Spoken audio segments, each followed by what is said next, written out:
हमने पिछली क्लास में एक सेकंड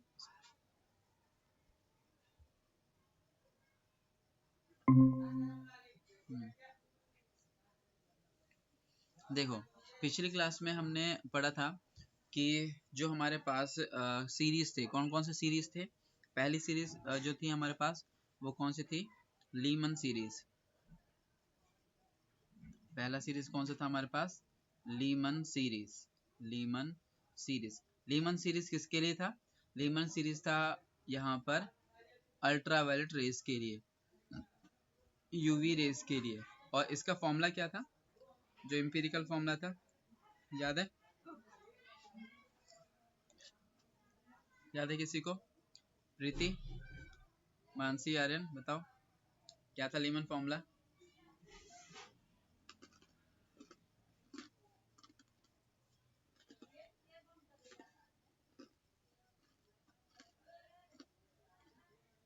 लीमन सीरीज हमने किया था तो उसमें फॉर्मूला था हमारे पास, क्या बताओ, भूल गए।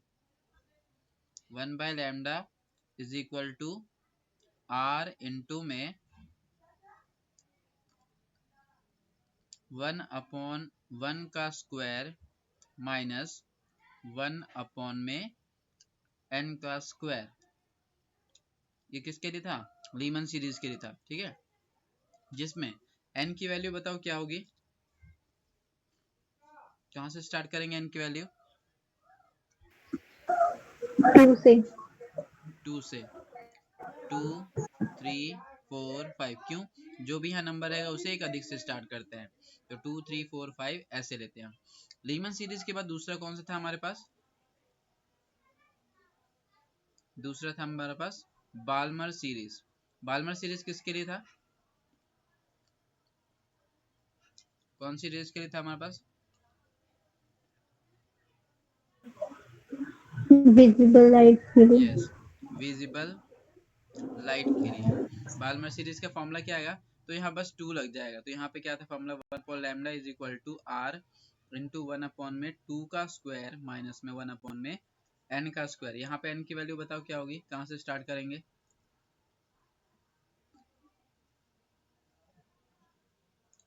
n की वैल्यू कहाँ से स्टार्ट होगी,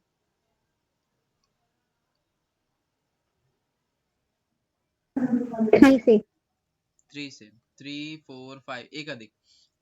बाल्मर के बाद कौन सा आया था हमारे पास, पास्चन। पास्चन में क्या होता है, पास्चन किसके लिए था, पास्चन या उसके बाद जितने हैं वो सब किसके लिए, इन्फ्रा के लिए, तो ये चीज याद रखना। और पास्चन में क्या था फॉर्मूला हमारे पास, 1/λ इज इक्वल टू r 1/में 3 का स्क्वायर माइनस 1/n का स्क्वायर। फिर पास्चन के बाद किसका था, ब्रैकेट का, ब्रैकेट में क्या था 1/λ, यहाँ पे r 1/में 4 का स्क्वायर माइनस 1/n का स्क्वायर। और ऐसे करके हमने वो सीरीज पढ़ लिया था, ठीक है। तो ये ध्यान होगा, ये ध्यान रखना, जो हमारे पास यूवी है वो लीमन सीरीज के लिए है, विजिबल लाइट है बाल्मर के लिए है। और बाकी जो हमारे पास आते हैं पास्चन, ब्रैकेट, ये सब किसके लिए है, ये इंफ्रा के लिए है, इंफ्रा के लिए। तो ये ध्यान रखना, यहाँ से एमसीक्यू से क्वेश्चंस भी बनते हैं। अब हमने आगे कर लिया था, ठीक है। और आगे हम कहाँ तक पहुंच गए थे, हमने हमने फाइंड कर लिया था वेलोसिटी ऑफ nth ऑर्बिट, ठीक है। तो यहाँ से फिर से मैं तुम्हें वो दो इक्वेशन इंपॉर्टेंट याद दिलाता हूँ जो हमने रिलेशन फाइंड करे थे। क्या, सबसे पहले हमने एक इक्वेशन निकाला था जो हमें रिलेशन देता है किस किस के बीच में, जो एंगुलर मोमेंटम का फॉर्मूला था, कौन सा एंगुलर मोमेंटम, nth ऑर्बिट का एंगुलर मोमेंटम क्या होगा, तो ln is equal to m v r, जिसमें vn और rn यूज करते हैं, जहाँ पे वेलोसिटी इन nth ऑर्बिट और रेडियस ऑफ nth ऑर्बिट और मास ऑफ इलेक्ट्रॉन ये तो कांस्टेंट है। तो nth ऑर्बिट का जो एंगुलर मोमेंटम होगा वो इज इक्वल टू किसके होता है, होता है ln is equal to m v n r n के। तो इसे हमने फर्स्ट इक्वेशन माना था। और बोहर्स पोस्टुलेट हमने पढ़ा था, बोहर्स पोस्टुलेट में क्या बोलता है कि angular momentum ln is equal to n h upon में 2 पाई। तो जो एंगुलर मोमेंटम होगा वो इंटीग्रल मल्टीपल होगा h अपॉन 2 पाई का। तो ये भी एंगुलर मोमेंटम है, ये भी एंगुलर मोमेंटम है, दोनों को हम क्या कर सकते हैं, इक्वेट कर सकते हैं। तो यहाँ पर दोनों को हम क्या करेंगे, इक्वेट कर देंगे, ओके। तो देखो यहाँ पे अगर हम इक्वेट करेंगे इन दोनों इक्वेशंस को तो हमें एक रिलेशन मिला था। और वो रिलेशन हमारे पास आया था, ये काफी इंपॉर्टेंट हमारे पास रिलेशन है, जिसमें m v n r n is equal to क्या होता है, एन एच अपॉन में 2 पाई। अब देखो हमने वेलोसिटी फाइंड करा था, वेलोसिटी जो फाइंड किया था उससे हमने क्या एक्सप्रेशन निकाला कि nth ऑर्बिट जो है वो वेलोसिटी के साथ क्या रिलेशन में है, तो वो इनवर्सली प्रोपोर्शनल था, जिसमें हमने देखा कि वेलोसिटी जो होता है of nth orbit is inversely proportional to n, यानी v is inversely proportional to n, ये हमने लिखा था। जैसे जैसे हम n की वैल्यू बढ़ाएंगे वैसे वैसे वेलोसिटी क्या होगी, डिक्रीज होगी, तो ये ध्यान रखना। तो ये हमारे पास एक रिलेशन आया था। अब हम क्या फाइंड करने वाले हैं, अब हम फाइंड करेंगे radius, radius of nth orbit. तो वो कैसे फाइंड करेंगे, तो देखो ध्यान से, हमने पिछली क्लास में फाइंड करा था velocity, velocity of nth orbit कितना आया था, तो वेलोसिटी ऑफ nth ऑर्बिट हमारे पास ये आया था कुछ, है ना, जिसमें हमने vn की वैल्यू को सॉल्व करा था और बाद में वैल्यू पुट करके एक रिलेशन भी फाइंड किया था। लेकिन जो nth ऑर्बिट की वेलोसिटी हमारे पास आई थी, एक सेकेंड, ये रही, सॉरी ये वाला हमारे पास, जिसमें हमने बाद में वैल्यूज को कांस्टेंट देखा था कि ई कांस्टेंट है, 4 पाई एप्सिलॉन कांस्टेंट है, h और 2 पाई कांस्टेंट, तो कांस्टेंट को हटा करके हमने क्या लगाया था, डायरेक्टली प्रोपोर्शनल लगाया था, जिसमें n हमने बाहर लिया था। तो ये जो हमारे पास रिलेशन आया था ना, ये ध्यान देना, ये जो हमारे पास रिलेशन आया है ये वेलोसिटी का है। अब ये जो वेलोसिटी की इक्वेशन आई है ना, इससे हम रेडियस ऑफ nth ऑर्बिट कैसे निकाल सकते हैं, तो बहुत ही सिंपल है। हमने जो इक्वेशन अभी पहले वहां पे पढ़ा है, कौन सा, कि जो बोहर्स रेडियस को और nth ऑर्बिट के जो एंगुलर मोमेंटम था उसको इक्वेट किया था, तो क्या वैल्यू आई थी हमारे पास, तो वो जो इक्वेशन आई थी, चाहो तो तुम याद भी रख सकते हो। तो एंगुलर मोमेंटम का फॉर्मूला क्या था, m v n r n is equal to n h upon में 2 पाई। यहाँ पे ध्यान देना, ये जो रिलेशन हमारे पास था इसमें हम क्या करेंगे, vn की वैल्यू निकालेंगे और पुट कर देंगे इसके अंदर, जो हमारे पास वेलोसिटी का एक्सप्रेशन आया था। कैसे, तो देखो ध्यान से, ये m आर एन को भेजते हैं इसके नीचे, तो vn बराबर क्या आ जाएगा, ये आ जाएगा nh अपॉन में 2 पाई इंटू में ये m और आर एन को हम यहाँ लेके आते हैं, तो ये हो जाएगा m आर एन, ठीक है। तो ये जो vn की वैल्यू है मैंने इस इक्वेशन से निकाला है, कौन सी इक्वेशन है याद होगा, जब हमने बोहर्स रेडियस को और बोहर्स का पोस्टुलेट से निकाला था एंगुलर मोमेंटम, और एंगुलर मोमेंटम के फॉर्मूले को इक्वेट किया था, ठीक है। अब यहाँ से जो ये vn की वैल्यू आई है वो हम इसके अंदर पुट करने वाले हैं, तो इसमें रख दो, तो इस vn की जगह हम ये वाली वैल्यू उठा के पुट कर रहे हैं, तो रखते हैं इसको, एन एच अपॉन में ये क्या आ जाएगा, 2 pi m r n is equal to e का स्क्वायर अपॉन में 4 पाई एप्सिलॉन नॉट, और यहाँ पर क्या है हम पे एन एच अपॉन में 2 पाई। देखो ध्यान से, हमें चाहिए क्या, हमें चाहिए r, radius of nth orbit, ये चाहिए, है ना, और n के बीच में कहीं ना कहीं रिलेशन चाहिए। तो इसको सिंप्लीफाई करते हैं, जो टर्म्स कट पिट रहे हैं सॉल्व हो सकते हैं, तो उसको सॉल्व कर लेते हैं। कैसे करेंगे सॉल्व, तो देखो ध्यान से, यहाँ पर जो ये पूरा का पूरा टर्म है, यहाँ पर ये सारा का सारा जो टर्म है इसको हम भेज देते हैं इधर मल्टीप्लाई में, है ना, और ये जो ई स्क्वायर है ये भेजते हैं यहाँ पे डिवाइड में। यहाँ से ये जो आर का स्क्वायर है इसको उठा के कहाँ भेजेंगे, इधर, ठीक है। तो इसको मैं सिंप्लीफाई करता हूँ, ये पूरा टर्म इधर आएगा तो क्या आएगा, देखो एन एच अपॉन में ये 2 पाई एम को वैसे ही रख लेते हैं हम, तो 2 पाई एम वैसे ही रखा मैंने यहाँ पे, ये पूरा टर्म जाएगा इससे मल्टीप्लाई में, तो इनटू में 4 पाई epsilon not an h upon में यहाँ पर क्या है 2 पाई, तो 2 पाई मैंने रखा, ये ई स्क्वायर को भी नीचे ला रहे हैं यहाँ पे, तो यहाँ पर नीचे लिख देता हूँ मैं यहाँ पर ई स्क्वायर, और इज इक्वल टू साइड में किसको भेजा हमने, आर एन को, तो आर एन को हम इधर भेज देते हैं, ठीक है। तो मैंने क्या करा है, जो रेडियस है ना उसको सेपरेट कर दिया, अलग कर दिया, और कुछ भी नहीं इसमें किया, ठीक है। अब ये जो टर्म आया है इसको जस्ट सिंप्लीफाई करते हैं, देखते हैं यहाँ पे क्या आ रहा है। तो देखो कुछ टर्म्स कट पिट रहे हैं क्या, तो यहाँ पर एक पाई से पाई कटता हुआ दिख रहा है मुझे, तो ये मैंने पाई काटा, यहाँ पे देखो ये 2 दूनी 4 ये चला जाएगा, और ये 2 से 2 ये वाला भी कट जाएगा, और कुछ कट रहा है क्या यहाँ पे, मेरे ख्याल से नहीं कट रहा है ना। तो ये देखो आर एन, हम यहाँ पे क्या लिख सकते हैं, r n is equal to क्या क्या है, तो देखो यहाँ पर h इंटू एच है ना। पहले मैं कांस्टेंट को उठाने वाला हूँ, तो ये n इंटू एन दिख रहा होगा, n का स्क्वायर है, h इंटू एच, h का स्क्वायर। तो मैं पहले h का स्क्वायर लिख लेता हूँ यहाँ पर, तो ये आ जाएगा h का स्क्वायर, ठीक है। ऊपर वाले h को मल्टीप्लाई करें तो h का स्क्वायर, ये n इंटू में n क्या हो जाएगा, n का स्क्वायर। इसको मैं थोड़ा सा साइड में लिख लेता हूँ, n का स्क्वायर। अपॉन में आते हैं, अपॉन में क्या क्या चीज़ें दिख रही हैं तुम्हें, तो यहाँ पाई दिख रहा है, पाई m है और e का स्क्वायर है, तो पाई m e का स्क्वायर ये आ गया। तो पाई m e का स्क्वायर, और कुछ तो नहीं बचा यहाँ पे, तो ये वैल्यू है। अब ध्यान दो, ये जो हमारे पास रिलेशन आया है यहाँ पर, ये जो रिलेशन है इसमें ये जो चीज़ है, ये पूरी की पूरी वैल्यू हमारी कांस्टेंट है। कैसे कांस्टेंट है, तो h क्या है, प्लैंक्स कांस्टेंट है। वैल्यू क्या होती है इसकी, तो h की वैल्यू हमें पता है, वो होती है 6.63 इंटू 10⁻⁻34 जूल सेकेंड, ठीक है। m ये पाई क्या है, कांस्टेंट है 3.14, m क्या है, मास किसका, मास ऑफ इलेक्ट्रॉन कितना होता है 9.1 इंटू 10⁻⁻31 kg, ठीक है। तो यही पता है। E क्या है, चार्ज ऑन इलेक्ट्रॉन, ये कितना होता है, तो चार्ज ऑन इलेक्ट्रॉन भी पता है हमें 1.6 इंटू में 10⁻⁻19 कूलम। तो ये सारा कांस्टेंट ही तो है, और अगर ये कांस्टेंट है तो इस पूरे कांस्टेंट को हम यहाँ पर नाम दे सकते हैं। क्या नाम देने वाले हैं, तो r n is equal to, यहाँ पर मैं ए नॉट नाम देने वाला हूँ, ठीक है। ए नॉट क्यों नाम दिया यहाँ पे हमने, तो इसके पीछे भी अभी रीजन है जो मैं बताता हूँ तुम्हें। हम यहाँ पे चाहे तो आर नॉट भी नाम दे सकते थे, ए नॉट, ठीक है। तो मैंने यहाँ पे इस कांस्टेंट को ए नॉट नाम दे दिया है, ठीक है। तो कहने का क्या मतलब है, यहाँ पर ये जो ए नॉट होगा वो वाली वैल्यू क्या लिख सकते हैं हम, तो ए नॉट इज इक्वल टू हम लिख सकते हैं एच का स्क्वायर अपॉन में पाई एम ई का स्क्वायर, ठीक है, ये लिख सकते हैं। तो ये कांस्टेंट को हमने ए नॉट नाम दे दिया है। अब अगर इस कांस्टेंट की जगह तुम चाहो तो डायरेक्टली प्रोपोर्शनल भी यूज कर सकते हो, ठीक है। तो हम यहाँ पे r n is directly proportional to n का स्क्वायर ये बता सकते हैं। अब यहाँ पर क्या रिलेशन मिल रहा है नंबर ऑफ ऑर्बिट में और रेडियस में, तो ध्यान दो, अगर हम n की जगह पे लेते हैं 1, अगर हम n की जगह पे लेते हैं 1, तो हमें क्या मिलेगा, यहाँ पर इस वाले रिलेशन में पुट करके बताता हूँ मैं। अगर n की जगह 1 रखें तो 1 का स्क्वायर 1, 1 इंटू में a नॉट, तो क्या आ जाएगा यहाँ पर a नॉट आ जाएगा, ठीक है। यहाँ पर हमने a नॉट लिखा। अब n की जगह यहाँ पे हमने लिया था 1, तो ये आया, ठीक है।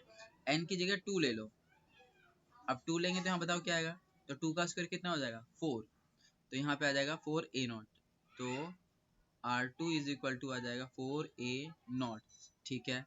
तो ये n की जगह 2 रखने पाया, n की जगह 3 रखेंगे तो कितना आएगा, 3 का स्क्वायर 9, तो ये आ जाएगा हम पे R3 is equal to 9a not.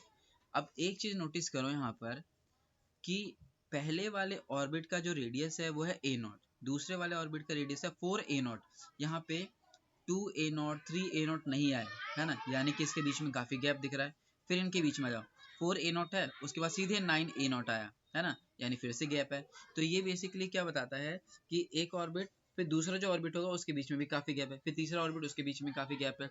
जो कि हमने पढ़ा था कि जो एटम के अंदर काफी स्पेस क्या होता है, खाली होता है, और इसमें जो ऑर्बिट है उस ऑर्बिट का रेडियस भी यही चीज बता रहा है कि यहाँ पर काफी गैप होता है एक दूसरे ऑर्बिट के बीच में, जो कि तुम देख सकते हो। अगला अगर हम लेते, जैसे यहाँ पे 4 ले लेते तो 16a नॉट आता, तो और गैप बढ़ जाता। तो यहाँ पर काफी ज्यादा स्पेस होता है इन ऑर्बिट्स के बीच में। और अगर एक चीज ध्यान दोगे यहाँ पर कि ए नॉट यानी सबसे बेसिक जो टर्म आया है यहाँ पे वो ए नॉट ही है। तो ये जो हमारे पास रेडियस की खोज जो करी थी वो बोहर्स ने ही पहले बताया था कि हाँ ये इस तरीके से हम निकाल सकते हैं। और जो पहला रेडियस होता है उस पहले रेडियस का, पहला रेडियस मतलब n is equal to 1, first वाले ऑर्बिट का जो रेडियस होता है उसका एक स्पेसिफिक नाम दिया गया, क्या बोलते हैं इसको, बोहर्स रेडियस। तो ध्यान दो, ए नॉट को हम यहाँ पर बोहर्स रेडियस के नाम से भी जानते हैं। तो ये जो हमारे पास ए नॉट आया है इसको क्या बोलते हैं, बोहर्स रेडियस, बोहर्स रेडियस। यानी अगर बोहर्स रेडियस हमें ए नॉट पता है और उसने हमसे क्या दिया कि मुझे चौथे ऑर्बिट का बताओ, तो क्या करेंगे 4 का स्क्वायर 16 16 ए नॉट कर देंगे। तो ये ए नॉट की वैल्यू तुम निकाल सकते हो, कैसे निकाल सकते हैं, तो ए नॉट की वैल्यू हम यहाँ से निकाल सकते हैं। ये एच क्या प्लैंक्स कांस्टेंट, पाई कांस्टेंट, ये भी कांस्टेंट, तो इन सभी वैल्यूज को हम यहाँ पर पुट करेंगे और इसकी वैल्यू को फाइंड करेंगे। तो फाइंड करते हैं क्या आ रही है वैल्यू हमारे पास, ठीक है, समझ आ गया। तो ऐसे करके हम यहाँ पे किसी भी ऑर्बिट का रेडियस फाइंड कर सकते हैं। तो यहाँ पे क्वेश्चन आता है पहली बात कि अगर हम नंबर ऑफ ऑर्बिट्स को इंक्रीज करते तो रेडियस क्या होगा, तो रेडियस भी इंक्रीज होगा, बट कैसे, स्क्वायर टाइम्स हो जाता है, सीधे डायरेक्टली प्रोपोर्शनल है यहाँ पे। और वेलोसिटी क्या था, इनवर्सली प्रोपोर्शनल था n के, यहाँ पर स्क्वायर टाइम्स हो जाता है और डायरेक्टली प्रोपोर्शनल रहता है किसके, रेडियस के। तो अगर नंबर ऑफ ऑर्बिट इंक्रीज होगा तो रेडियस भी क्या होगा, वो भी इंक्रीज हो जाएगा। तो ये दूसरा रिलेशन याद रखना, ठीक है। पहला रिलेशन कौन सा, ये वाला वेलोसिटी वाला, कि ये इनवर्सली प्रोपोर्शनल होता है, लेकिन इसमें क्या होता है, डायरेक्टली प्रोपोर्शनल होता है और स्क्वायर टाइम्स होता है, ठीक है। तो ये चीज यहाँ पर ध्यान रखना। अच्छा, मैंने अभी बोला ए नॉट फाइंड करना, ए नॉट कैसे फाइंड करोगे, तो कुछ नहीं, बस इन सभी की वैल्यू रख लेते हैं। तो यहाँ पे हम वैल्यू रख के पुट करेंगे, तो ए नॉट बराबर क्या आएगा, तो ये एच की वैल्यू क्या रखेंगे, यही जो मैंने पुट करी है 6.63 इंटू में 10 की पावर माइनस का 34 का होल स्क्वायर, ठीक है, अपॉन में पाई की जगह 3.14 m, मास ऑफ इलेक्ट्रॉन पता ही हमें 9.1 इंटू 10 की पावर माइनस का 31 kg, चार्ज इन इलेक्ट्रॉन पता ही है तुम्हें 1.6 इंटू 10 की पावर माइनस का 19 कूलम, पूरे का होल स्क्वायर, ठीक है। तो इस पूरे को जब हम कैलकुलेट करते हैं तो ये ए नॉट की वैल्यू कितनी आती है, तो ये ए नॉट की वैल्यू आती है हमारे पास 0.53 या 5.523 ऐसे बोलते हैं। तो मैं वही अप्रॉक्स लिख रहा हूँ जो मैं अभी आगे कैलकुलेट करके लिखूंगा। तो 0.53 एंगस्ट्रॉम, 0.53 एंगस्ट्रॉम, एंगस्ट्रॉम मतलब 10 की पावर माइनस का 10। तो ये हमारे पास अप्रोक्सीमेटली आता है जब इसे कैलकुलेट करोगे, ठीक है। तो समझ आए यहाँ पे ये चीज। ये ए नोट की वैल्यू मैं एक बार दिखा देता हूँ क्योंकि मैंने नीचे कैलकुलेट कर रखा है यहाँ पर। ये देखो r n is inversely proportional to n का स्क्वायर आया और सभी वैल्यूज को अगर हम पुट करेंगे, पुट करने के बाद यहाँ पे 5 पॉइंट देखो ये आ रहा है हमारे पास 5.29 मतलब 5.3 बोल सकते हैं।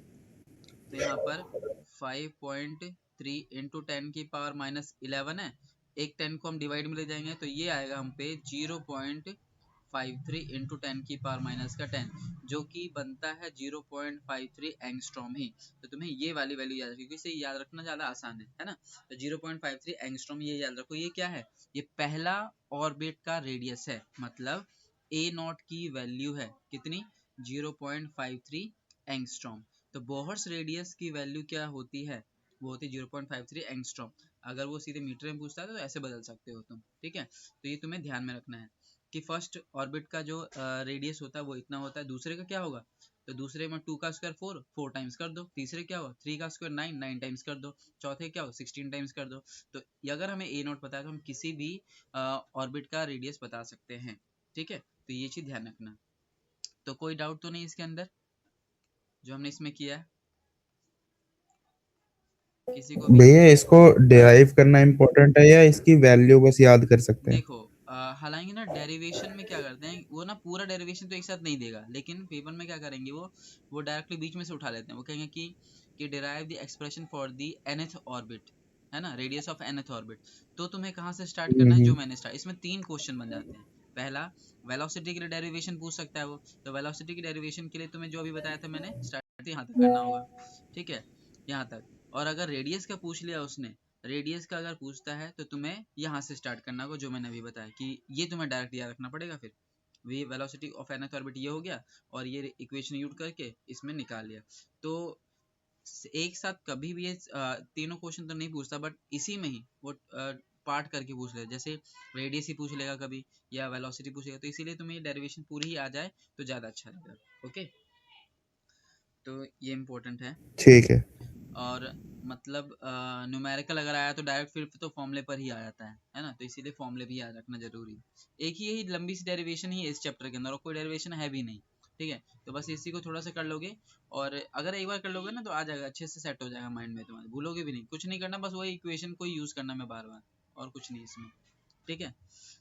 तो इसमें कोई दिक्कत तो नहीं, बाकियों को समझ आ गया सभी को। मानसी, प्रीति, आर्यन,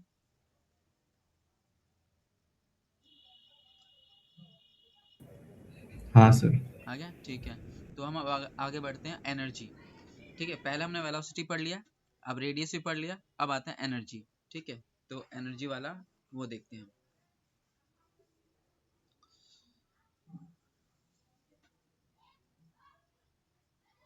तो बोहर्स रेडियस क्या होता है? 0.53 एंगस्ट्रॉम, ये ध्यान रखना। ठीक है, छोटी सी वैल्यू। अच्छा, अब यहाँ पर हमें निकालना है क्या? Energy of nth orbit. ठीक है, nth ऑर्बिट के अंदर एनर्जी क्या होगी वो हम कैसे फाइंड करेंगे? ठीक है, तो कैसे निकाल सकते हैं उसको यहाँ पर देखो। सबसे पहले अगर हम बात करें, हमने ना काइनेटिक एनर्जी, पोटेंशियल एनर्जी और टोटल एनर्जी ये हम पहले फाइंड कर चुके हैं, डिराइव भी कर चुके हैं हम उसमें, है ना? सिंपल सा इक्वेशन आया था हमारे पास। अब इसमें जो टोटल एनर्जी होती है, अब हम क्या फाइंड कर रहे हैं यहाँ पर? Expression for energy nth orbit, energy of nth orbit. तो expression for energy of nth orbit. ठीक है, ये हमारे पास है। देखो इसी एक ही डेरिवेशन में ना तीन हमारे पास टॉपिक बन गए हैं, एक वेलोसिटी के लिए, एक रेडियस के लिए और एक एनर्जी के लिए। ठीक है, वो अलग अलग पूछ सकता है, एक साथ कभी नहीं आता है, बट वो अलग अलग कोई सा भी पूछ लेता है, इसीलिए मैंने तीनों एक साथ ही करा दिया इसमें। अब देखो, सबसे पहले हम बात करें टोटल एनर्जी। टोटल एनर्जी का फॉर्मूला हमें मालूम है क्या होता है? Total energy of nth orbit जो होता है वो हमने पढ़ा था, एनर्जी वो होता है माइनस का 1/8 पाई एप्सिलॉन नॉट ई का स्क्वायर अपॉन में आर, याद होगा ये था हमारे पास। और यहीं पर ही अगर हम nth ऑर्बिट बोल देते हैं तो इसमें ई एन लगा लेंगे और इसमें आर एन लगा लेंगे। ये तो कांस्टेंट है, ये भी पूरा कांस्टेंट है, तो ये वैसे के वैसे रहेंगे, तो बस यहाँ पे ई एन और यहाँ पे आर एन लग जाएगा। ठीक है, तो energy of total energy of nth orbit कितना होता है? माइनस का 1/8 पाई एप्सिलॉन नॉट ई का स्क्वायर बाय आर एन। ये ध्यान है ना फॉर्मूला सभी को? हमने kinetic energy, potential energy, total energy निकाला था, तो टोटल एनर्जी वाला हम यहाँ पर रिलेशन यूज कर रहे हैं। ठीक है, तो ये हम पहले ही डिराइव कर चुके हैं, निकाल चुके हैं, तो ये हम यहाँ पर डायरेक्ट यूज कर रहे हैं। ठीक है, अब हमने अभी जस्ट निकाला था nth ऑर्बिट का रेडियस, वो क्या होता है? तो nth ऑर्बिट का जो रेडियस था वो इक्वल था हमारे पास r n is equal to में n का स्क्वायर h का स्क्वायर एप्सिलॉन अपॉन में पाई m e का स्क्वायर, ये वाला एक्सप्रेशन आया था हमारे पास।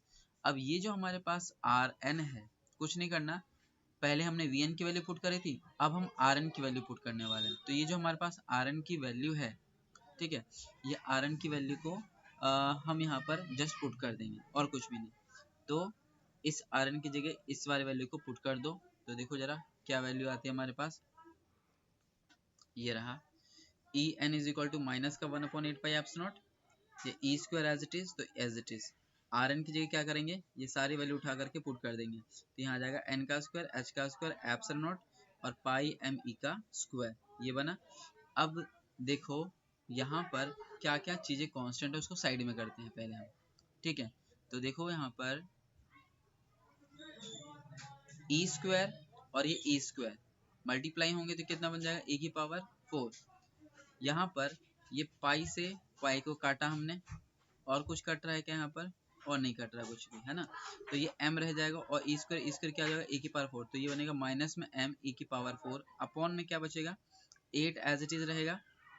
ठीक है, ये n का स्क्वायर है, n का स्क्वायर एप्सिलॉन मल्टीप्लाई में तो एप्सिलॉन का स्क्वायर हो जाएगा, और यहाँ पे h का स्क्वायर है, तो ये वैल्यू। अब देखो यहाँ पे n को छोड़ के बाकी सारे कांस्टेंट है यहाँ पे, है ना? तो यहाँ पे n स्क्वायर को मैं बाहर ले लेता हूँ। ठीक है, और बाहर लेने के बाद हमारे पास ये कांस्टेंट को मैंने रख दिया है अंदर। अब कांस्टेंट को अंदर रखा है तो एनर्जी का भी तुम्हें एक रिलेशन मिलता है क्या? अगर ये सारा कांस्टेंट है तो तुम ऐसे बोल सकते हो कि E n is directly proportional to 1/n में n का स्क्वायर। ठीक है, हाँ देख सकते हो कि एनर्जी ऑफ nth ऑर्बिट क्या होती है? इनवर्सली प्रोपोर्शनल होती है n स्क्वायर के। ठीक है, एनर्जी काफी ज्यादा घट जाती है। तो तीन रिलेशन हमने पढ़े, पहला वेलोसिटी का, वेलोसिटी ऑफ nth ऑर्बिट क्या था? इनवर्सली प्रोपोर्शनल था 1/n के, समझ रहे हो? ये था। दूसरा क्या था? Radius, radius of nth orbit क्या है? वो डायरेक्टली प्रोपोर्शनल था किसके? n स्क्वायर के। और तीसरा कौन सा है हमारे पास? एनर्जी का, ई एन इज यहाँ पर इनवर्सली प्रोपोर्शनल टू n का स्क्वायर। तो तीनों रिलेशन ध्यान में रखना, ओके, क्योंकि इसमें कहीं कंफ्यूज ना हो जाओ, ओके। अब हम यहाँ पर जो ये सारे कांस्टेंट है, इन कांस्टेंट की वैल्यू को पुट करने वाले हैं। अगर इन कांस्टेंट की वैल्यू को पुट करोगे तो देखो m पता है, मास ऑफ इलेक्ट्रॉन पता है हमें 9.1 इंटू 10⁻31, e पता है चार्ज इलेक्ट्रॉन ये रहा, एप्सिलॉन की वैल्यू पता है तुम्हें 8.854 इंटू 10⁻12, h की वैल्यू प्लैंक्स कांस्टेंट पुट कर दिया। सारी वैल्यू को जब हम सॉल्व करते हैं, सॉल्व करने के बाद हमें जो वैल्यू मिलेगी वो वैल्यू मिलेगी हमें माइनस का 2.18 इंटू 10 की पावर माइनस का 18 अपॉन में n का स्क्वायर, और ये जूल में है। तो तुम्हें जो रिलेशन याद रखना है डायरेक्टली वो भी बता दो, क्योंकि देखो पेपर में इतना टाइम नहीं रहेगा, तुम कैलकुलेट करने बैठोगे बहुत टाइम कंज्यूम कर जाएगा, तो इसीलिए तुम्हें कुछ कुछ वैल्यू याद रखनी है यहाँ पे, क्योंकि तुम्हें हेल्प करेंगे न्यूमेरिकल्स में भी। तो ये वैल्यू तुम्हें डायरेक्ट याद रखनी है। फॉर्मूला एनर्जी का क्या होता है, En is equal to minus का 2.18 इंटू 10 की पावर माइनस का 18 अपॉन में n का स्क्वायर, ठीक है। ये किस में है, जूल में। अब ये जो जूल में है इसको इलेक्ट्रॉन वोल्ट में कन्वर्ट करना है, कैसे करेंगे, तो इसको डिवाइड करेंगे किससे, चार्ज ऑन इलेक्ट्रॉन से। कितना होता है 1.6 इंटू 10 की पावर माइनस का 19, तो इसी को ही हम क्या करेंगे, इलेक्ट्रॉन वोल्ट में कन्वर्ट करने के लिए चार्ज ऑन इलेक्ट्रॉन से डिवाइड करेंगे। तो इसी को ही अगर हम डिवाइड करते हैं इससे 1.6 इंटू 10 की पावर माइनस 19, तो एक्सप्रेशन डिवाइड करने के बाद ना एक्सप्रेशन ये बदलेगा, और ये दूसरा हमारे पास इंपॉर्टेंट इक्वेशन है एनर्जी का, ठीक है।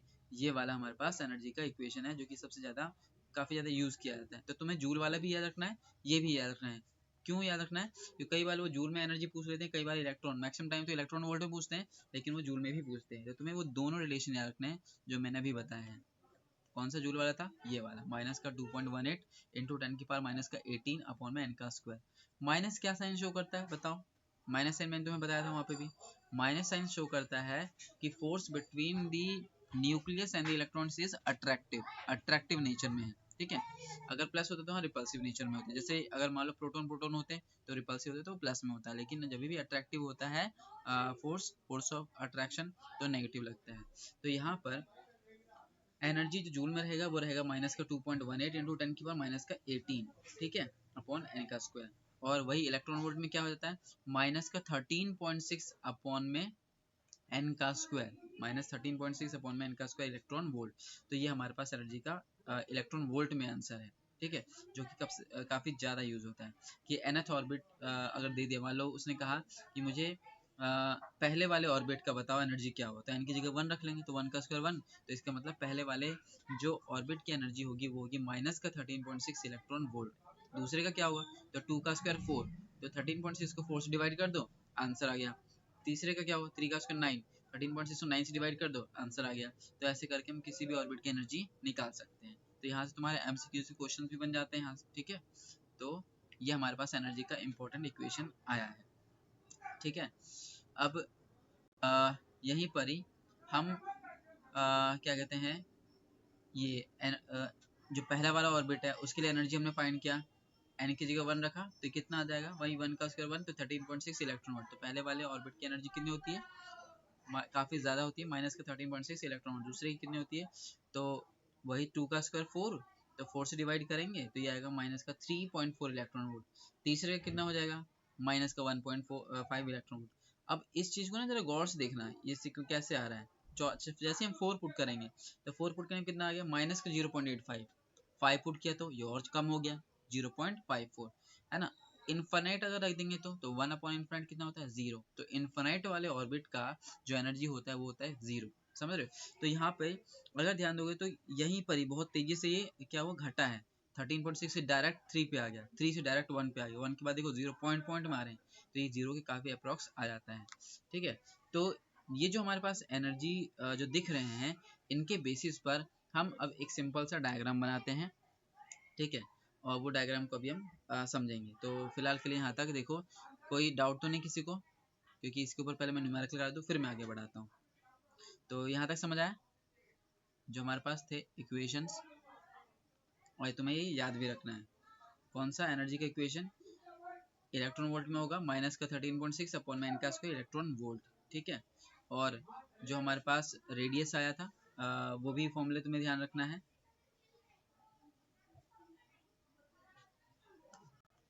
रेडियस ऑफ nth ऑर्बिट, ठीक है। और एक था हमारे पास वेलोसिटी का,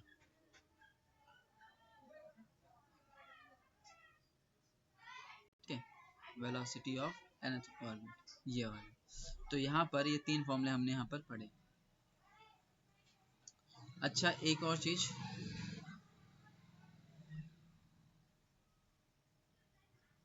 वेलोसिटी का जो फॉर्मूला था, है ना, इसको भी थोड़ा सा मैं सिंप्लीफाई कर देता हूँ, और ताकि तुम इसे याद रख सको। हमारे पास वेलोसिटी का जो फाइनल एक्सप्रेशन आया था वो आया था ये वाला, है ना, जो हमने ये करा था। और ये सारे क्या है, कांस्टेंट है। तो इन कांस्टेंट की वैल्यू हम पुट करेंगे तो हमारे पास वैल्यू आएगी कुछ। तो वैल्यू कितनी आएगी, तो इसको हम थोड़ा सा कैलकुलेट कर लेते हैं ताकि हमें इसका एक्सप्रेशन मिल सके। देखो ई क्या है, चार्ज ऑन इलेक्ट्रॉन, कितना होगा 1.6 इंटू में 10 की पावर माइनस का 19 का स्क्वायर। ये शायद हमने सॉल्व भी किया था क्या, ये कांस्टेंट की वैल्यू।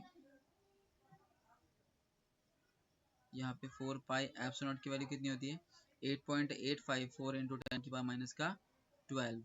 ठीक है, एच प्लैंक्स कांस्टेंट है, दैट इज 6.6, 3 इंटू 10 की पावर माइनस का 34 अपॉन में 2 पाई, पाई की जगह 3.14। तो इसको कैलकुलेट करेंगे, और कैलकुलेट करने के बाद कितना आ रहा है, तो ये मैं एक बार लिख देता हूँ।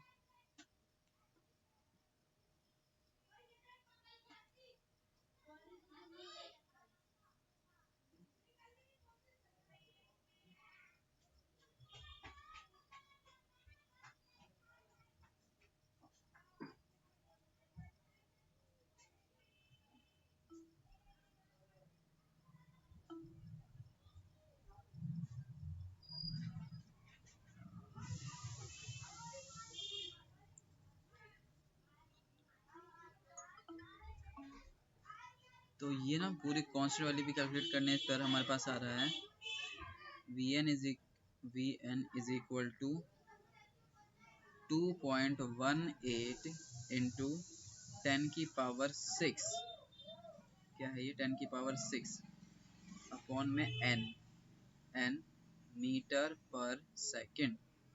ठीक है, तो ये हमारे पास nth ऑर्बिट की वेलोसिटी का फॉर्मूला है। तो तीन फॉर्मूले हो गए हमारे पास, जिसको एक बार समराइज कर लेते हैं, देख लो जरा। वेलोसिटी ऑफ nth ऑर्बिट क्या होता है 2.18 इंटू 10 की power 6 upon n metre per second.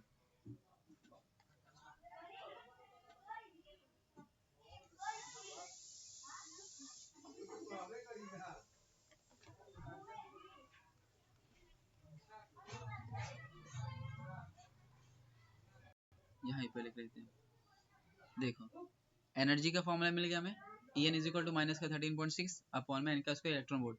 दूसरा हमारे पास रेडियस ऑफ nth ऑर्बिट का फॉर्मूला क्या था 0.53 एंगस्ट्रॉम, और इनटू में क्या रहेगा यहाँ पर n का स्क्वायर, n का स्क्वायर था, ये हमने a नॉट की वैल्यू निकाली थी ना, तो ये हमारे पास रेडियस ऑफ nth ऑर्बिट आ गया। तो ये फॉर्मूला हमारे पास है किसका, nth ऑर्बिट का रेडियस। जैसे यहाँ पर सेकेंड ऑर्बिट का रेडियस पूछे तो 2 का स्क्वायर 4 से मल्टीप्लाई कर दो, इसको आ गया। तीसरा वेलोसिटी का, वेलोसिटी ऑफ nth ऑर्बिट क्या था हमारे पास 2.18 इंटू 10 की पावर 6 अपॉन में क्या है n का स्क्वायर, सॉरी n है ओनली, n मीटर पर सेकेंड, मीटर पर सेकेंड। तो ये तीन फॉर्मूले तुम्हें ध्यान रखने हैं, वेलोसिटी का, रेडियस का और एनर्जी का। तो इस पर बेस्ड एक क्वेश्चन करते हैं।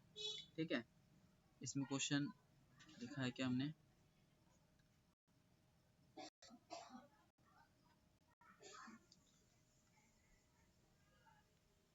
क्वेश्चन नहीं लिखा रखा। ठीक है, चलो तो एक क्वेश्चन बोल रहा हूँ मैं, फिर मैं इसको आगे कराता हूँ। ओरली बोलता हूँ क्वेश्चन, इसको लिखो। फाइंड दी, देखो क्वेश्चन में, फाइंड दी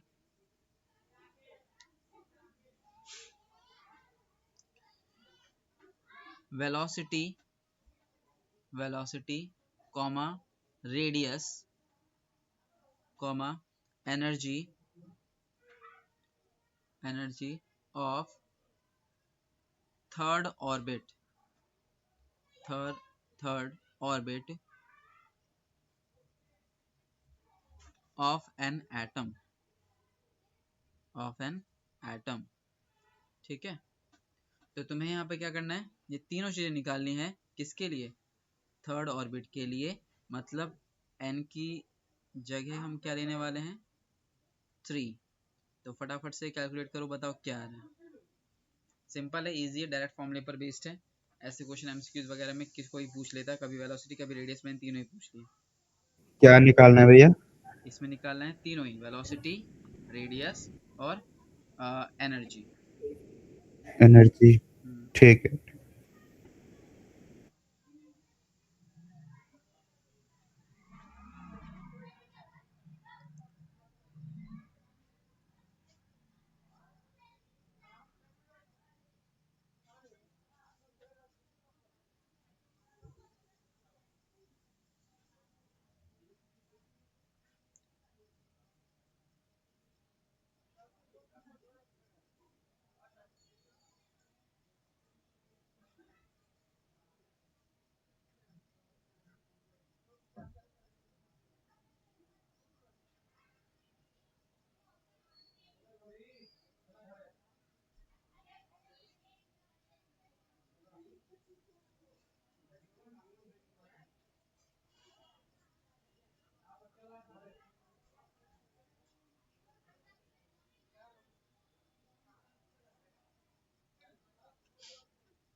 आगे आंसर क्या?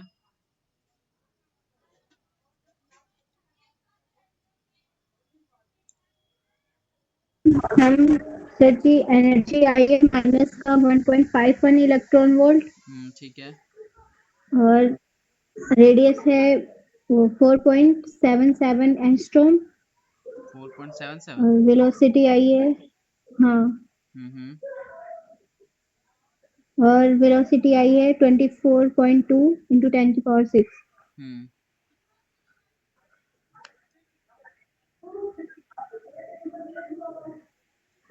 वेलोसिटी कितनी आई है? 24.2। 24.2 क्यों आई है? वेलोसिटी तो तुम्हारी 3 से डिवाइड करेंगे ना, तो 0.7 समथिंग कुछ आनी चाहिए। अच्छा अच्छा, सॉरी सॉरी सॉरी, मैंने स्क्रैच कर दिया। हम्म।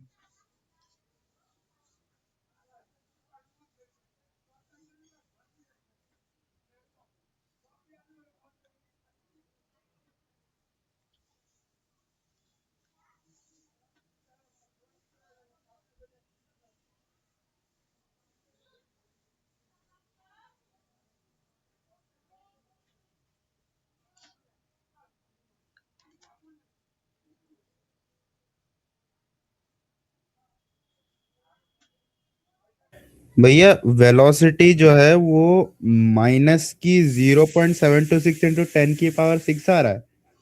वेलोसिटी नेगेटिव नहीं होगा ना, वेलोसिटी पॉजिटिव में है यहाँ पे, तो बस यहाँ। सर वेलो हाँ सॉरी सॉरी सॉरी, पॉजिटिव में, सॉरी सॉरी। हम्म।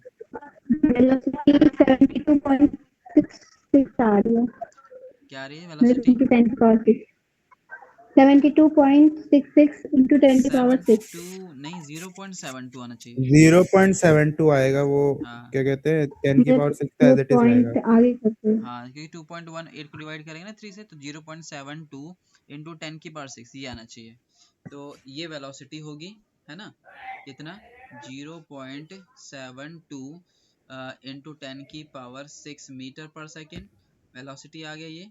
और रेडियस कितना आया था हमारे पास तीसरे वाले का, तो 3 3 9 9 से मल्टीप्लाई किया तो कितना आ गया 9 9 सैंतालीस 4.7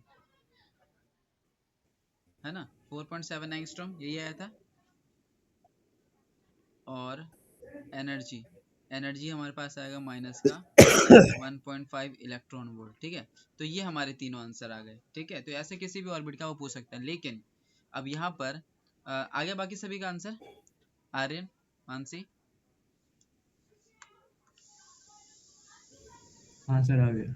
आ गया? ठीक है। हाँ भैया हाँ, तो देखो ये हमने जो बस निकाला, रेडियस नहीं आ रहा था रेडियस नहीं आ रहा, कैलकुलेशन यहाँ करोगे ना 3 एन की जगह 3 रख देंगे तो 3 का स्क्वायर 9, 9 को इससे मल्टीप्लाई कर देना तो ये आ जाएगी वैल्यू एंगस्ट्रॉम में। ठीक है। अच्छा, एंगस्ट्रॉम से कई बार ना वो मीटर वगैरह में पूछेंगे तो बदलना तुम्हें आता है। एंगस्ट्रॉम में 10 की और -10 कर देना, तो वैसे बदल सकते हैं। ठीक है।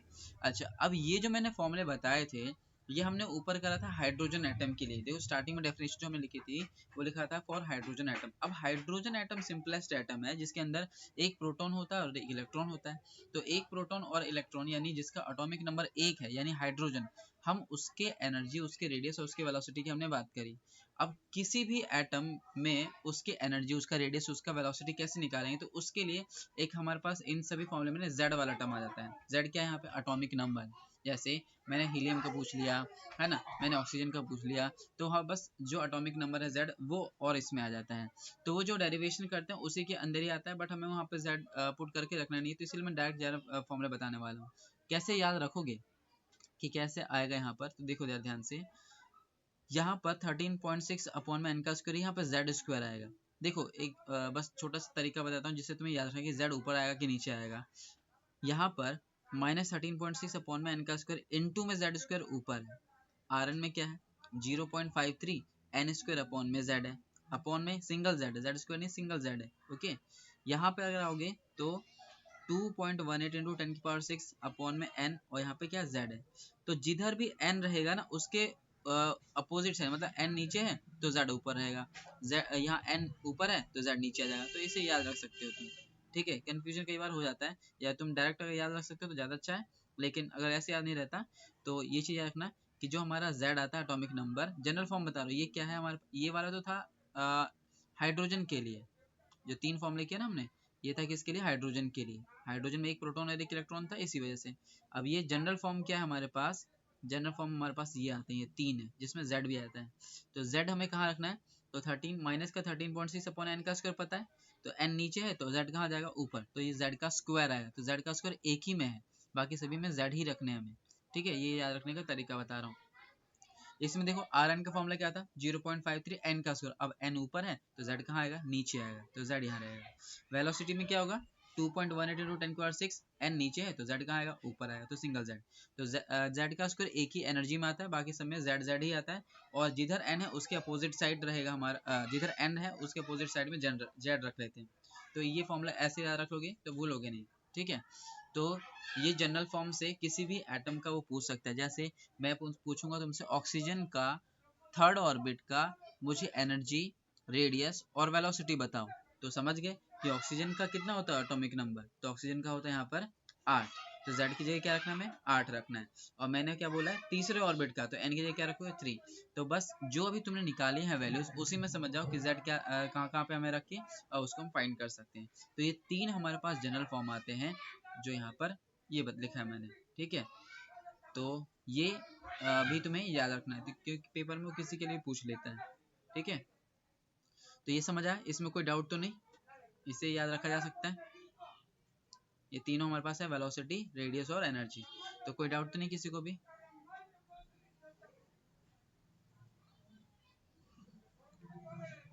नहीं भैया। ठीक है, तो आगे बढ़ते हैं। यहाँ पर अब हम आते हैं आगे। देखो हमने अभी जो पढ़ा था, ये फर्स्ट वाले ऑर्बिट के लिए एनर्जी इतनी होती है, दूसरे के लिए इतनी होती है, तीसरे के लिए इतनी होती है, हमने कैलकुलेट करा, फाइंड करा, कैसे, एन की जगह वैल्यूज रख रख के, ठीक है। अब जो ये एनर्जीज आई है ना, इनको अब हम क्या करेंगे, एक सिंपल डायग्राम से प्रेजेंट करने वाले हैं। कैसे प्रेजेंट करेंगे, तो इसके लिए क्या करते हैं हम, एक जैसे कि यहाँ पर इस तरह का ये क्या कहते हैं पैरामीटर रख लेते हैं, जिसमें सबसे नीचे वाला जो होता है ना, इसको हम बोलते हैं ग्राउंड स्टेट। क्या बोलते हैं इसको, ground state. Ground state, ground state में n की वैल्यू क्या लेते हैं हम यहाँ पर 1, क्या लेते हैं 1, जो हमारा n1 है, और n अगर 1 है तो उसकी एनर्जी कितनी है -13.6, तो मतलब इसकी जो एनर्जी है वो हम क्या लेंगे यहाँ पर माइनस का 13.6 इलेक्ट्रॉन वोल्ट, ठीक है। अब दूसरा जो n इज इक्वल टू 2 है वो कहाँ पर है, तो उसकी एनर्जी देखो सीधे माइनस का 3.4 हो गया, माइनस का 3.4 मतलब अब यहाँ से थोड़ा सा हम यहाँ पे जाते हैं, तो ये वाली जो लाइन रिप्रेजेंट करेगा ये है किसके लिए, ये n इज इक्वल टू 2 के लिए है, और इसमें कितनी एनर्जी हमारे पास है, तो कम हो गई, माइनस का 3.4 इलेक्ट्रॉन वोल्ट, ओके, ये आ गई। अगला क्या है, n इज इक्वल टू 3 के लिए, तो इसमें माइनस का 1.5 है, माइनस का 1.5 मतलब यहाँ पे होगा, तो इसको पहले मैं मिटा देता हूँ।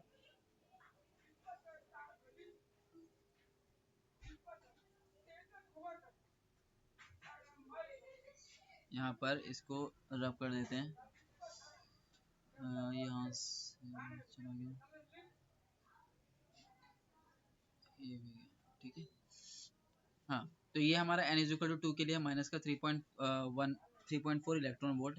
अब n इज इक्वल टू 3 के लिए, n इज इक्वल टू 3 के लिए यहाँ पे हम बनाते हैं, तो ये हमारा n इज इक्वल टू 3 के लिए कितनी है हमारे पास, माइनस का 1.5, माइनस का 1.5 इलेक्ट्रॉन वोल्ट।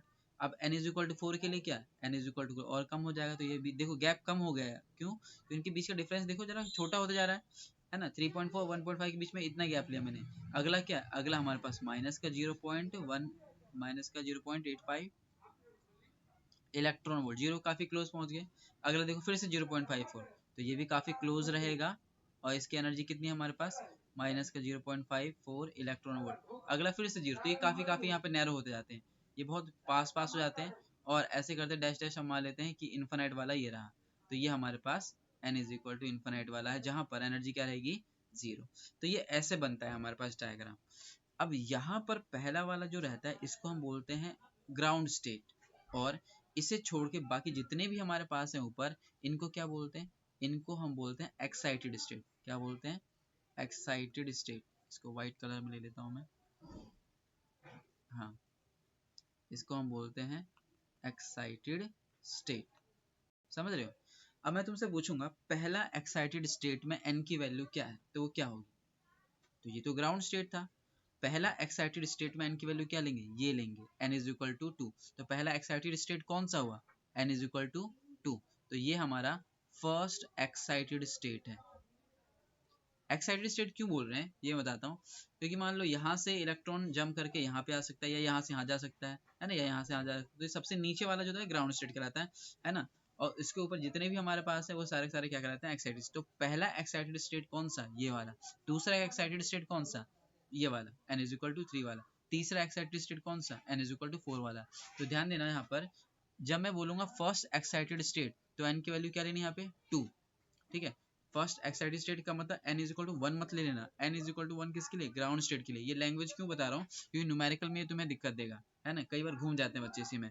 जैसे वो बोल देगा कि रेशियो निकालो ग्राउंड स्टेट और फर्स्ट एक्साइटेड। अब ग्राउंड स्टेट और फर्स्ट एक्साइटेड स्टेट में वो क्या सोचते हैं यहाँ पे कि n की वैल्यू ग्राउंड स्टेट के लिए 0 ले, नहीं, n इज इक्वल टू हमारा क्या होता है ग्राउंड स्टेट में 1 होता है, n इज इक्वल टू 0 तो कुछ होता ही नहीं है, n इज इक्वल 0 का मतलब हम ऑर्बिट की बात ही नहीं कर रहे हैं। तो ये चीज ध्यान रखना, n इज इक्वल टू 1 किसके लिए होता है, ग्राउंड स्टेट के लिए होता है, और n इज इक्वल टू 2 क्या है, first excited state, n is equal to 3 क्या है, सेकंड एक्साइटेड स्टेट। तो ये एक्साइटेड स्टेट इनके नाम दिए गए हैं, ठीक है। और अगर ऑर्बिट नंबर ऑफ ऑर्बिट से बुला रहे हैं फिर तो ज्यादा ईजी है, n is equal to 1, n is equal to, n is equal to 3।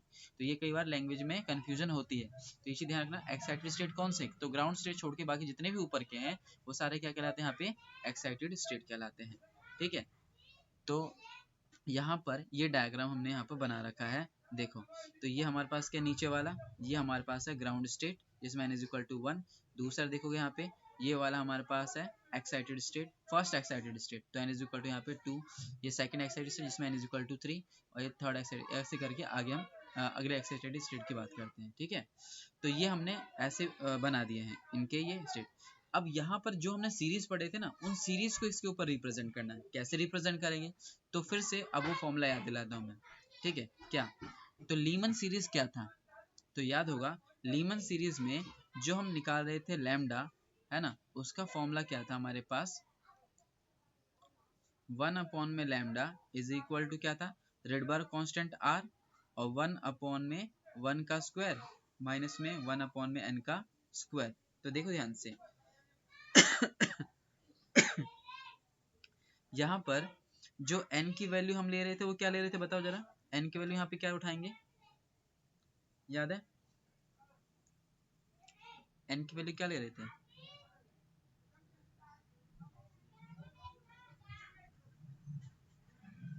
बताओ। प्रीति, मानसी, शिवानंद, आर्यन, n क्या था इसमें, 2 2, फिर 3, फिर 4, फिर 5, फिर 6। 4 हाँ, 5 ऐसे ये करके आगे बढ़ जाता है। क्यों यहाँ पे हम 2 से ले रहे हैं 3 से, तो इसका मतलब समझो आप। जो ये हमारा लीमन सीरीज है, लीमन सीरीज में हमने 1 अपॉन 1 का स्क्वायर लिखा था, 1 ये शो कर रहा था ग्राउंड स्टेट वाला ही, यानी जो ये n है, ये n क्या शो कर रहे हैं, बाकी के ऊपर क्या एक्साइटेड स्टेट कह रही है। मतलब यहाँ पर अगर मैं लीमन सीरीज को दिखाऊं तो ऐसा हो सकता है कि हमारा जो इलेक्ट्रॉन है वो फर्स्ट एक्साइटेड स्टेट, मतलब इस वाले से यहाँ से ग्राउंड स्टेट पे आ जाए। ऐसा भी हो सकता है कि इस वाले स्टेट से यहाँ पे आ जाए डायरेक्टली। ऐसा भी हो सकता है कि तीसरे से यहाँ पे आ जाए। तो यहाँ पर अगर n इज इक्वल टू हम जैसे लीमन सीरीज की बात करें तो देखो फॉर्मूले में 1 अपॉन 1 का स्क्वायर है ना, तो देखो बाकी जितने भी हमारे पास यहाँ पर, इसको थोड़ा सा छोटा कर देता हूँ मैं ताकि देख सको।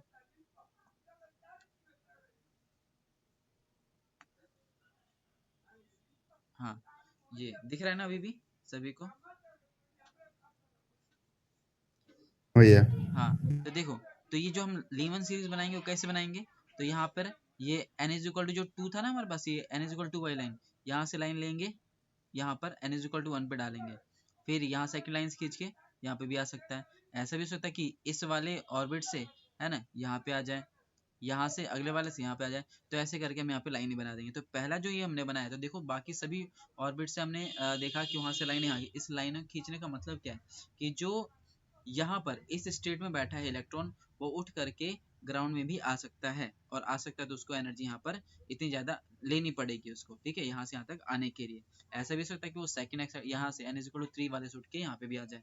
तो ये अगर n इज इक्वल टू 1 पे आ रहे हैं तो ये होता है लीमन सीरीज। अब बाल्मर पे आते हैं। बाल्मर में क्या था फॉर्मूला, याद होगा।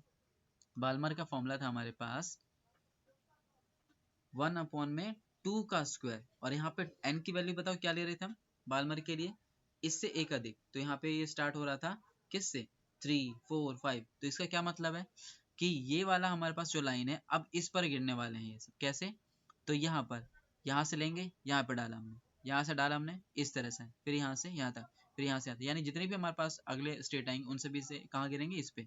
तो ये हमारे पास क्या है, n इज इक्वल टू 1 के लिए ये जो हमारे पास बनता है, ये सारी लाइनें अगर इस पे आती है, मतलब ये होता है ट्रांजिशन ऑफ इलेक्ट्रॉन से अपने स्टेट को बदलना।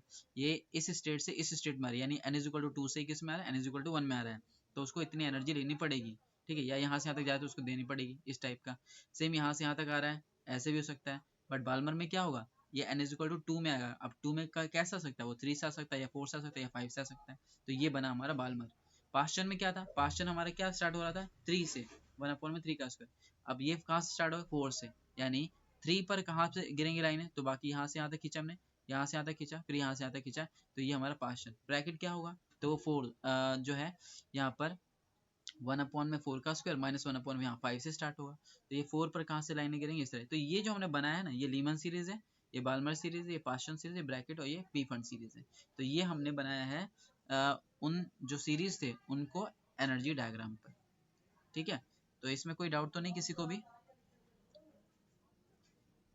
किसी को कोई डाउट तो नहीं, कैसे बनाया हमने डायग्राम, समझ आ गया। हाँ भैया। ठीक है। आ गया भैया। हाँ तो ये हमारा ना कंप्लीट हो गया है, लेकिन इसके थोड़े से न्यूमेरिकल्स और मैं करवा दूंगा जो पेपर में आते हैं टाइप के, वो थोड़ा सा कर लेंगे। और न्यूक्लियस छोटा सा और एक लास्ट सेमीकंडक्टर हमारा बचा है। अब थोड़े से क्वेश्चंस वगैरह और टेस्ट वगैरह भी दूंगा मैं। पेपर खत्म हो गए सबके क्या, प्री बोर्ड या रह रहे हैं अभी? पेपर हो गया भैया, क्वेश्चन करा देना इसके हाँ अब एक बार। क्वेश्चंस ही करेंगे प्रैक्टिस तो, क्योंकि ऑलमोस्ट ये खत्म ही हो गया हमारे पास। मेन चैप्टर सब तो छोटे छोटे चैप्टर बचे हैं। ये न्यूक्लियर छोटा सा ही है, वो भी होगा। और सेमीकंडक्टर साथ साथ में सोच रहा हूँ प्रैक्टिस भी करते रहेंगे तो ज़्यादा अच्छा रहेगा। ओके तो इसको रखते हैं यहीं तक एक ही। बार ना भैया, जब जब हाँ ये वाले चैप्टर खत्म हो जाए सारे, हाँ तो एक बार लाइन से जितने भी चैप्टर है सबके एक बार न्यूमेरिकल करा देना। हाँ न्यूमेरिकल से इम्पोर्टेंट क्वेश्चन कर सारे लेंगे भैया। चैप्टर के जैसे इम्पोर्टेंट क्वेश्चन वगैरह और एनसीईआरटी के क्वेश्चन वगैरह जो आते हैं रेगुलर। हम्म। क्योंकि मैम बोल रही थी कि जैसे क्या कहते हैं, जेई मेंस के क्वेश्चन जो है ना बेसिक लेवल वाले, वो हम्म। एटलीस्ट करके चले जाना, क्योंकि वो आजकल दे रहे हैं, उसमें डाल दे रहे हैं। हाँ वो तो कोई नहीं, तुम ये सब फॉर्मूले वगैरह जो थोड़े में ना, इसी से बेसिक वाले क्वेश्चन तो ऐसे अटेम्प्ट कर सकते हो। कोई नहीं, इनको कर इजी आते हैं, मतलब हो जाएगा, उसमें कोई दिक्कत नहीं है। ठीक है ठीक तो है। कल भी क्लास है अपनी, है ना? तो कल फिर जा करके करते हैं बाकी और, ठीक है तो यहीं तक रखते हैं।